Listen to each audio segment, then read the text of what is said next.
रुद्राभिषेक यावर मी बोलणार आहे. नमस्कार, मी प्राध्यापक डॉक्टर सुनील कर्वे.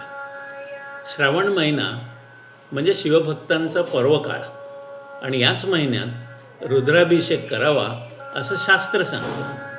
रुद्राभिषेक म्हणजे महादेवाच्या ओम नमः शिवाय मंत्राच्या जपासोबत शिवलिंगावर जल, दूध, मध, पंचामृत यांचा अभिषेक करून बेलपत्र अर्पण करावे.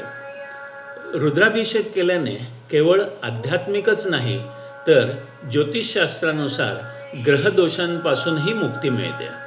विशेषतः कालसर्पदोष, चंद्रदोष आणि राहुकेतूच्या बाधा दूर होतात. श्रावणात दर सोमवारी रुद्राभिषेक केल्यास शिवशक्तीचा आशीर्वाद आपल्या जीवनात स्थिरपणे वसतो. ओम नमः शिवाय, ओम नमः शिवाय, ओम नमः शिवाय.